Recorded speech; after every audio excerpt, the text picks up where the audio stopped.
Hi friends, welcome to my channel.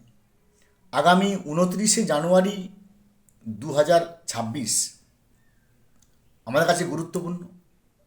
কেন না, ওই দিন জাস্টিস দীপঙ্কর দত্ত এবং জাস্টিস সতীশ চন্দ্র শর্মার ডিভিশনাল বেঞ্চে এই টেট মামলা একটি পার উঠতে যাচ্ছে। এটা মূল টেট মামলা নয়, এটা হচ্ছে স্পেশাল এডুকেটরদের টেট মামলা, যেটা জানুয়ারি 13 তারিখ 2026 হওয়ার কথা ছিল, কিন্তু কোনো না কোনো কারণে এটা হয়নি। এটাকে ডেট ফিক্সড করা হয়েছে 29শে জানুয়ারি 2026।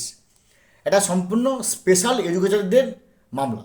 তবে স্পেশাল এডুকেটর হোক কিংবা সর্বশিক্ষা অভিযান হোক, সর্বশিক্ষা মিশন হোক, যেই শিক্ষক হোক না কেন, প্রত্যেকটা শিক্ষক আমাদের ভারতবর্ষে রাইট টু এডুকেশন বা ফ্রি অ্যান্ড কম্পালসারি এডুকেশনের অধীন। সুতরাং যদি স্পেশাল এডুকেটরদের একবার নির্দেশ দেওয়া হয় যে ভাই তোমাদেরকে টেট করতে হবে না, যেভাবে ত্রিপুরার হাইকোর্ট রায় দিয়েছিল যে 29শে জুলাই 2011 আগে নিযুক্ত কোনো শিক্ষককে টেট দেওয়ার প্রয়োজন নেই, মানে তাদের সেই ওইখানে তাদের এই যে শিক্ষক ছিল, যেখানে সজল দেব ছিলেন মেন পিটিশনার, তেমনি যদি এই স্পেশাল এডুকেটরদের একবার এই রায়টা হয়, কারণ রায় কোন বেঞ্চে উঠছে না, জাস্টিস দীপঙ্কর দত্ত স্যারের ডিভিশনাল বেঞ্চে।